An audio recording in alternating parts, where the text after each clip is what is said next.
Hello दोस्तों, किताबी अड्डा में आपका स्वागत है। तो आज हम जिस बुक के बारे में बात करेंगे वो है 7 habits of highly effective peoples. तो दोस्तों, क्या आपने कभी सोचा है कि कुछ लोग लाइफ में इतने कामयाब क्यों हो जाते हैं, वहीं दूसरी ओर कुछ लोग हमेशा स्ट्रगल करते रह जाते हैं? आपके इस सवाल का जवाब स्टीफन कवरी की book 7 habit of highly effective people में मिलेगा। आज इस बुक की समरी के बारे में बात करेंगे और आप जानेंगे कि कामयाब लोगों में ऐसी कौन सी 7 आदतें होती हैं जिनसे वो सफलता प्राप्त कर लेते हैं और कैसे आप भी उन 7 आदतों को अपनाकर सफल हो सकते हैं। तो आइए देखते हैं वो 7 आदतें कौन सी होती है। First, be proactive. प्रोएक्टिव होने का मतलब है अगर कोई हमें क्रिटिसाइज़ भी करे तो भी हमें रिएक्ट नहीं करना चाहिए। बहुत से लोग दूसरों की बातों का बुरा मान जाते हैं और वे भी पलटकर जवाब दे देते हैं, झगड़ा करने बैठ जाते हैं। ऐसे लोगों को रिएक्टिव कहते हैं क्योंकि वो रिएक्ट कर रहे होते हैं। ऑथर कहते हैं कि रिएक्टिव बनने की बजाय आप प्रोएक्टिव बने, मतलब लोगों की बुरी बातों पर रिएक्ट ही ना करें, उन्हें इग्नोर करें और चुपचाप अपने गोल की तरफ बढ़ते रहें। आप नेगेटिव लोगों पर केवल स्माइल करें, उन्हें रिएक्शन देंगे तो आप अपना टाइम और एनर्जी ही बर्बाद करेंगे, मूड खराब होगा सो अलग। इससे अच्छा है उनसे दूर रहें और अपना काम करते रहें। दोस्तों, नेगेटिव लोग आपको हर कहीं मिलेंगे, घर में, ऑफिस में, स्कूल कॉलेज में, सोसाइटी में। वो आपको ताने दे सकते हैं, आपकी बुराई कर सकते हैं, बुरा भला बोल सकते हैं। तो आज से ही प्रोएक्टिव बनने की कोशिश करें, स्माइल करें और उन्हें इग्नोर करके आगे बढ़ जाएं। उनकी बातों से आपकी लाइफ चेंज नहीं होगी, वो चेंज होगी आपके एफर्ट से। इसलिए ऐसे लोगों की बातों का क्या बुरा मानना। लोगों के साथ नेगेटिव माहौल और आसपास भी खुद पर कोई असर ना होने दें, एक दिन ऐसे माहौल से आप निकल ही जाएंगे। Second is begin with the and in mind. Writer कहते हैं कि जब हम कोई भी काम करते हैं तो पहले उसकी प्लानिंग करते हैं, फिर उस काम को करने में लग जाते हैं। काम करते हुए हम इतने बिजी हो जाते हैं कि हमें फाइनल गोल क्या है यह याद ही नहीं रहता। इसलिए आज से जब भी कोई काम करें तो पहले ये सोचें कि आप कहाँ पहुँचना चाहते हैं। जैसे अगर आप बॉक्सिंग सीखना चाहते हो तो आपका फाइनल गोल क्या है। क्या आप सिर्फ कॉलेज टीम में खेलना चाहते हैं, स्टेट लेवल पर खेलना चाहते हैं या ओलंपिक्स में जाना चाहते हैं? जब तक आप फाइनल गोल ही डिसाइड नहीं करेंगे तो आपके दिमाग में कन्फ्यूजन ही बना रहेगा। कन्फ्यूज दिमाग ठीक से आपकी हेल्प नहीं कर पाएगा। एक्टर बनना चाहते हैं तो भी फाइनल गोल रखें, टीवी सीरियल में जाएंगे या फिल्म में जाएंगे, कौन से प्रोडक्शन हाउस में जाएंगे, फाइनल गोल सोच लेने के बाद ही काम में लगे। इससे आपका दिमाग पूरे जोश से आपके गोल की तरफ बढ़ने लगेगा। कंपनी लगाना चाहते हैं तो सोचें कि कितनी बड़ी होगी, कौन सा प्रोडक्ट बेचेंगे, कहाँ कहाँ ब्रांचेस होंगी आदि। ऐसी कोई भी फील्ड हो, सबसे पहले शांति से बैठकर फाइनल गोल के बारे में ज़रूर सोच लें कि आखिर अंत में पाना क्या है। Third is put first thing first. सबसे ज़रूरी काम सबसे पहले। दोस्तों, कई बार हमारे पास करने के लिए हज़ारों काम होते हैं, तो ऐसे में कौन सा काम करें, कौन सा छोड़ दें, यह तय कर पाना मुश्किल हो जाता है। राइटर कहते हैं ऐसे में जो काम सबसे ज़रूरी है सबसे पहले वो करें। मान लीजिए आप एक स्टूडेंट हैं, जो सबसे पहले वो सब्जेक्ट याद करना चाहिए जिसका कल टेस्ट होना था, अच्छे मार्क्स नहीं आएंगे। एक रेसलर को सबसे पहले रेसलिंग करनी चाहिए, जिम तो बाद में भी किया जा सकता है। तो जो काम सबसे ज़रूरी है वो पहले वो करें।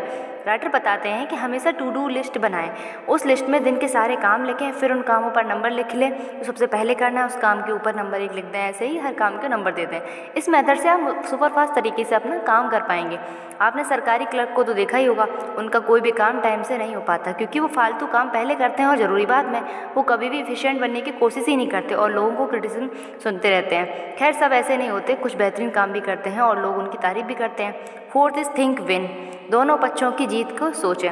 इससे राइटर बताते हैं कि जब भी कोई विवाद हो तो ऐसा तरीका निकालना चाहिए कि दोनों पक्षों का फ़ायदा हो। ऐसा नहीं सोचना चाहिए कि मेरी जीत हो और सामने वाले की हार हो। इससे सामने वाले बदले की भावना रखता है और कभी न कभी आपको नुकसान पहुंचाने की कोशिश कर सकता है। तब भारत पाकिस्तान में विन एंड विन सिचुएशन तब होगी जब दोनों देश एक दूसरे के साथ फ्रेंडशिप रखेंगे। सोचिए, दोनों देशों में दोस्ती होती कि तो आप वीकेंड पे शिमला मनाली नहीं बल्कि लाहौर, कराची, इस्लामाबाद, पेशावर, मुल्तान भी घूम सकते थे। और पाकिस्तान के लोग भारत में जयपुर, आगरा, शिमला, मनाली, देहरादून आदि कहीं भी आ जा सकते थे। दोनों देशों में टूरिज्म एक बहुत बड़ी इंडस्ट्री बन सकता था।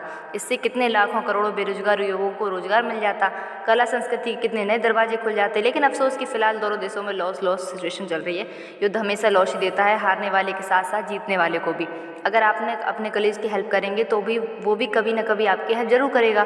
तो विन इन वाली इस सिचुएशन को हमेशा अपनी आदत में शामिल करें, आप जरूर अपना सकते हैं अगर हर क्षेत्र में सफल होना है तो। Fifth is seek first to understand then to be understood. पहले दूसरे को समझें, फिर दूसरा भी आपको समझेगा। कभी कोई फ्रेंड हमसे कोई प्रॉब्लम डिस्कस करता है तो हम बिना उसकी बात ठीक से समझे उसे लेक्चर दे देते हैं या किसी फैमिली मेम्बर को क्रिटिसाइज़ करने लगते हैं। पेरेंट्स की कहानी तो हर किसी को पता है, सारे पेरेंट्स बच्चों पर डॉक्टर, इंजीनियर बनने का गोल लाद देते हैं बिना बच्चे के मन की की बात समझे। हो सकता है बच्चा यूट्यूबर बनना चाहता हो, एनिमेशन सीखना चाहता हो, ब्लॉगर बनना चाहता हो, ऑर्गेनिक फार्मिंग करना चाहता हो, या सब कौन समझता है। आपने कभी किसी माँ बाप को कहते सुना है कि मेरा बेटा फिल्म डायरेक्टर का कोर्स कर रहा है या म्यूज़िक की पढ़ाई कर रहा है। इसलिए हमें दूसरों के मन की बात को ठीक से समझना चाहिए। अपनी 6 इज सिनर्जाइज। सिनर्जाइज का सीधा मतलब है टीम में कोऑपरेट करना सीखें। एकता में शक्ति वाली बात तो आपने सुनी ही होगी। किसी भी कंपनी में कोई भी आदमी सारा प्रोजेक्ट अकेले नहीं कर सकता, पूरी टीम को एकजुट होकर काम करना पड़ता है। यदि आप बॉस का फेवरेट बनने के लिए टीम से अलग होकर कुछ करेंगे तो टीम का आप पर से भरोसा उठ जाएगा। आगे चलकर नुकसान आपका ही होगा, क्योंकि आपकी रेपुटेशन खराब हो जाएगी। इसलिए टीम के साथ मिलजुल कर ही काम करें। फैमिली में भी मेल मिलाप से रहें, क्योंकि बुरे वक्त में फैमिली ही काम आएगी।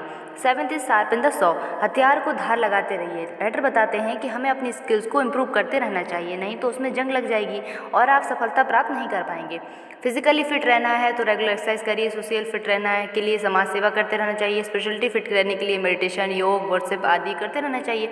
खुश रहने के लिए कोई हॉबी सीखते रहें, जैसे गिटार बजाना, स्विमिंग सीखना आदि। इसके साथ साथ अपनी प्रोफेशनल स्किल्स से रिलेटेड फील्ड्स को भी सीखते रहना चाहिए, ताकि आपको हर चीज़ की जानकारी हो और आप अप टू डेट रह सकें। इससे कोई भी आपको मूर्ख नहीं बना पाएगा। जैसे कंपनी के मालिक हैं तो तरह तरह के कोर्स लेते रहें, जैसे MBA, finance course, marketing course, personality development course, public speaking course etcetera. कहने का मतलब है इंसान को कभी भी रुकना नहीं चाहिए, हर उम्र में कुछ ना कुछ सीखते रहना चाहिए। तो दोस्तों यह है बेस्ट सेलर बुक की summary 7 habit of highly effective people. उम्मीद है आपको अच्छी लगी होगी।